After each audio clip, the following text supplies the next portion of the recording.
Alright, welcome back Math 10-3. Today's lesson is basically the new chapter lesson, chapter 1, which is income.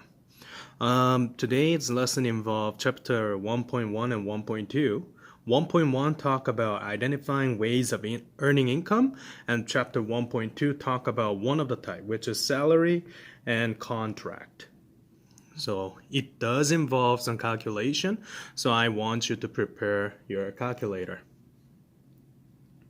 Now, materials that you need, basically your blank note. I use one of the one-side printed paper, so please understand if you see some kind of a line, that's just because I'm using the back side of it. Your blank note, your workbook, and calculator.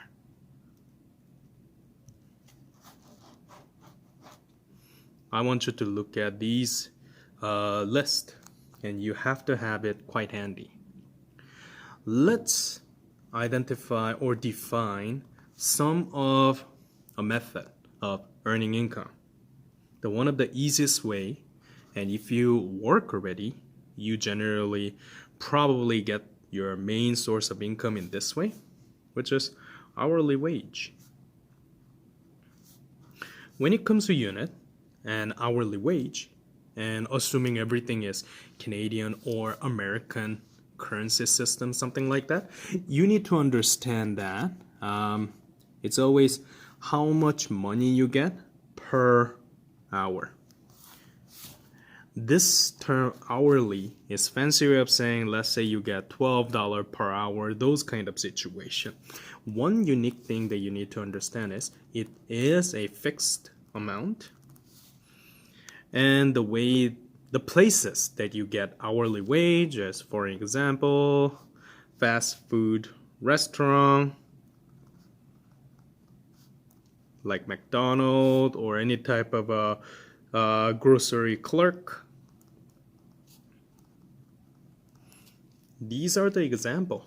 It's one of the most common way and one of the most common part-time work way, because when it comes to part-time, instead of daily and those kind of situation, hourly wage is easier for the companies to calculate. That's why.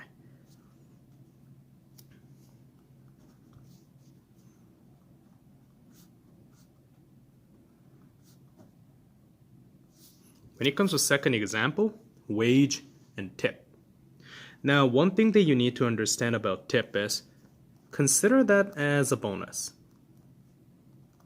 Bonus money. Now, when people talk about bonus money, let's think it in this way. Bonus money is what you get extra. Generally, any job that involve some kind of actual service are the one that receives the tips. So,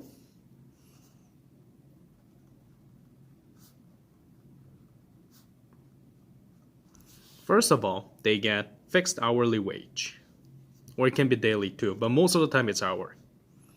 Plus, you get some kind of extra money, and the reason you get is for any type of service that is provided.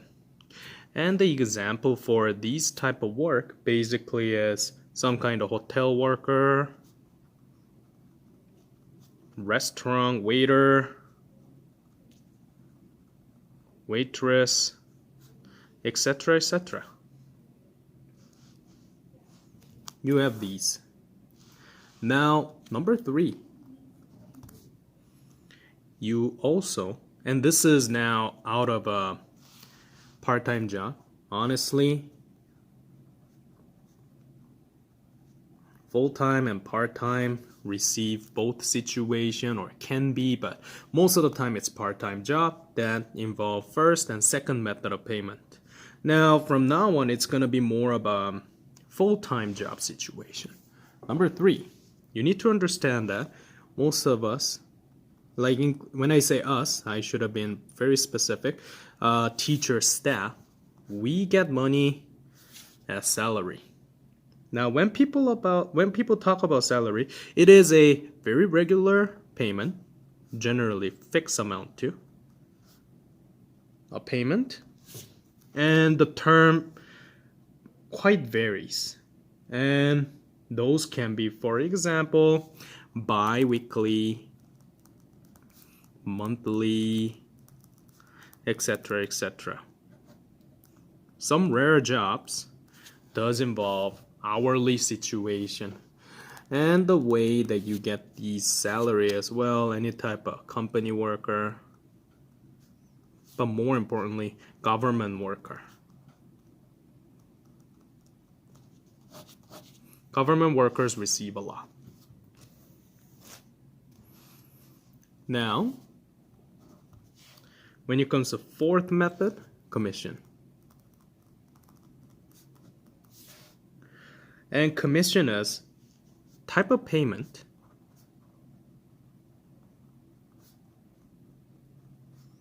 based on a percentage of salary. And generally, anything that involves some kind of sales, they get commission as a bonus. So for instance, if you're the real estate agent, about how much you sell the house, give you how much percentage as a bonus payment, something like that. So when it comes to number 3, salary and commission, it can go along pretty well. And most of the time it's non-government workers, it's some kind of company. And like I said, sales related companies are the one that is involved. Because it gives the workers a little incentives. Why do I need to work a lot to get that? Other type is known as royalty. And royalty sometimes involved with copyright at one point. It is involved with author, musician, with a bunch of copyrighted song that is released, those kind of thing. It is a payment for a piece of work that is being sold in markets. A lot of people use this method nowadays, and those are the one where some selling companies or any type of artist, any type of book writer, authors, they earn money in that way. So how much X amount of books that you sell, and then how you get the money, something like that. 6, piecework. Piecework is a situation where a payment is based on the number of items created or completed. So it can be a sewing machine operators, cable TV installer, those kind of things. So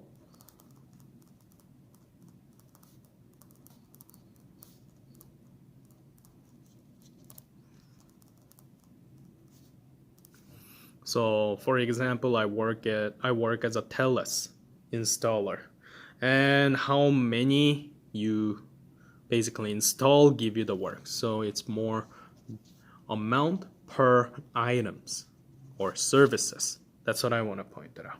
The last part, even though I don't have a lot of space, but since it's 7, I'm just going to write down over this counter. It's contract. It's fixed amount in fixed term. For example, in Alberta, we have a lot of contractor, even with the companies or even with a certain work. Like for instance, the oil workers, they have some contract. I need to install pipeline from here to here, and then those are the ones during that fixed amount of time you work. Or sometimes when it comes to like civil engineer, and then you have any technician that need to work from March to May for the little modification of Anthony Henday in Edmonton, something like that. Those are the ones that you're involved with the contract. So chapter 1.1, it doesn't have any type of a calculation question. It is more theory question that you need to work on. Now let's go with chapter 1.2, which is about salaries and contracts.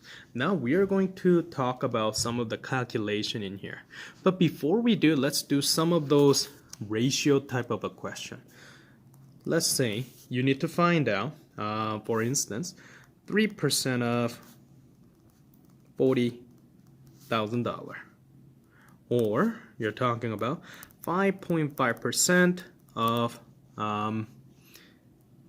78,525, something like that. Because when it comes to salaries and contract, we're going to compare quite a bit. Like John earns this amount of salary but get this much a commission, or 78,525 and that percent, something like that. Whenever you try to find a portion, that's what I want to point it out.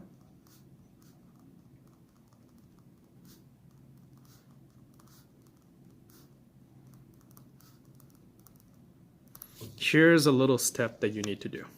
First thing first, your percentage. Change that percentage into decimal. So 3 divided by 100, give me 0.03. 5.5 divided by 100, give me 0.055, something like that. We are using these two portions basically. And now here's what I need to do as a second step. Multiply the portion with the whole thing, whole amount. That's what you need to do. So what I mean by that is this: 0.03 times by 40,000, that is equal to 0.055 times by 78,525, something like that. So when it comes to the first one, 0.03 times by 40,000 gives me $1,200. If I do the same thing for the second one, except 0.055, the portion is a little different, times by 78,525 and enter, you will have 4,318 point, I'm gonna round it up to 88. Even though the decimal place says 875, you do know that when it comes to money situation, those are cent locations. So nearest to 100, first and second decimal place. It's good idea to round it up. So we have these two. And this is a little bit of a pre-skill that you need to know. Basically how to find portion out of the whole thing. Because like I said, when it comes to salary, you may get a bonus, something like that too, as a commission. So let's do a classic example. And those are located at page number 6. Example number 1. Now, first example, give you, Sarah designs a house and then she is paid by contract from each builder. This year she earns $25,000, $15,200, and $19,750, and $31,800 on 4 contract. What is her gross income? So we're talking about gross income. Gross income means sum of all of the money that you have. So it is quite simple. We don't even do the percentage part yet. But first contract, according to what I hear, that is $25,000. Second one, talk about $15,200. Third one, talk about $19,750. And fourth one, $31,800. And we are basically adding everything. And of course, you can use your calculator too. 25,000 plus 15,200 plus 19,750 plus 31,800. And you will have my total amount of $91,750, and that is my gross income. For a contractor like Sarah, this is what she needs to basically do. A good thing about contractor is, and a lot of people who would or will go to contract type of field with the trade and all, you just need to find contract as much as contract that you can, because the good thing is You may have high payment per contract, but at the same time, you may have low payment per contract too. And another thing is, the payment is inconsistent. It literally depends what type of work you're working on. But again, if you're working as a high payment contract, you need to look for these a lot. Make sure you're finding yourself busy. That's what I want to point that out to you. Now, let's do other type. So this is example number 2 on page 7. Now, at this situation, you have a Azif situation. Azif is a project manager for a publishing company. His yearly salary is $65,000. This year, he will also get a bonus that is 2% of the salary. And what is Azif gross income? Now, this is a salary situation. We need to think about several, but I like to put some notes first. You need to list whatever you're given. The first thing, fixed amount, $65,000 is how much this person earned per year. Now, bonus percentage was turned out to be 2%, which is 2 divided by 100 give you 0.02. That is how much portion you need to find out. Because salary is my fixed amount, if I find my bonus money amount, I can add the first one and second one and find out my total amount, which is my gross income. You can do it that way. So the way that you do is this. If you remember my previous activity, 0.02 times 65,000 will give you some amount. 65,000 times by 0.02 gives me 1,300. That's how much Azif will get. And now I know these two amounts, just add them up. And 65,000, 1,300, you can even use your mental math, but 66,300 is your gross income. And that's how you do the bonus. Your homework portion will be updated right after this lecture, so please read it, and I want you to work on those. That's today's lesson.